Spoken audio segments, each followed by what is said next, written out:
Welcome to Queerbrarian Reviews. I'm Sarah Champagne, and today I'm reviewing Jean Burgess and Joshua Green's 2009 book, YouTube, Online Video and Participatory Culture, with rather intriguing chapter contributions by Henry Jenkins and John Hartley.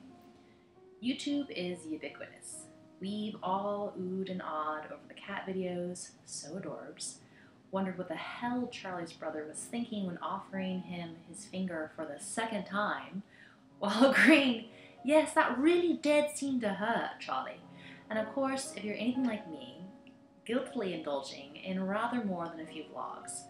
But as Burgess and Green argue, YouTube is more than just a series of self-indulgent navel-gazing videos by adorable pug owners. As they put it, love it or loathe it, YouTube is now part of the mainstream media landscape and a force to be reckoned with in contemporary popular culture. But what is it for?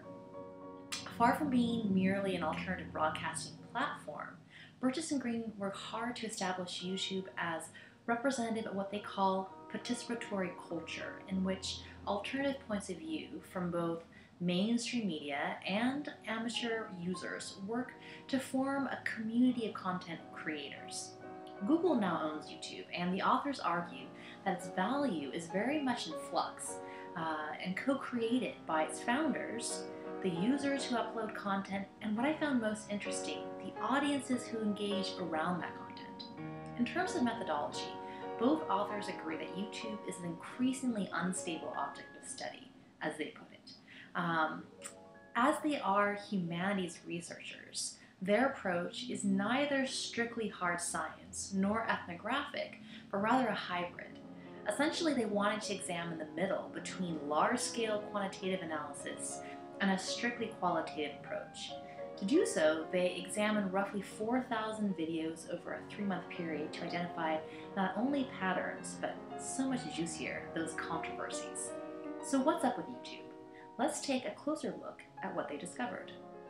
Burgess and Green focus much of their time on the concept of participatory culture. While it sounds rather cozy and lovely, they emphasize the radical transformations created by the way in which YouTube users interact with and disturb mainstream media's power dynamics. In their words, the economic and cultural rearrangements that participatory culture stands for are as disruptive and uncomfortable as they might be potentially liberating. An interesting concept, but what does it mean? Quoting Stuart Hall, popular culture is one of the sites where the struggle for and against culture of the powerful is engaged. It's also the stake to be won or lost in that struggle. It's the arena of consent and resistance. It's not a sphere where socialism, a socialist culture, already fully formed, might be simply expressed, but it is one of the places where socialism might be constituted. That is why popular culture matters. Moving beyond mainstream media's panic over copyright infringement or the association between youth and the so-called moral panic over cyberbullying, Burgess and Green argue that by far YouTube's most popular videos, as measured by the most responded to and the most viewed, are those which are user-created, aka amateur. Of that sample, not surprisingly, vlogs dominated. What I found so fascinating was their argument as to why. By virtue of their conversational style, vlogs, unlike the most heartbreakingly adorable cat video, invite, as they put it, critique, debate, and discussion. In fact, they point out that direct response across vlogs is an increasingly important piece of what makes YouTube so attractive. Essentially, the most popular YouTube content creators are those who are able to use that content within social media. What I find so intriguing about YouTube as a social media space is that it was never intended to be such. Collaboration is not built into YouTube's infrastructure, but it's a function which was organically created by dedicated users, many of whom relied on workarounds in order to engage in live video chatting or other ways in which to collaborate. In fact, the most popular YouTube stars are not only creative cinematically or technically, but they possess a certain snarky awareness of the ways in which popularity works online while taking full advantage of these methods.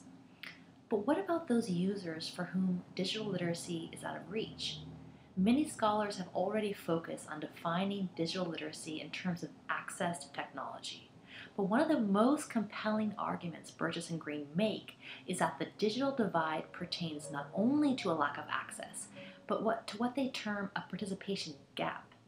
As they put it, some of the most pressing problems of participatory culture include the unevenness of participation and voice, the apparent tensions between commercial interests and the public good, and the struggle to define ethics and social norms that occur as belief systems, interests, and cultural differences divide. Okay, so what then is digital literacy?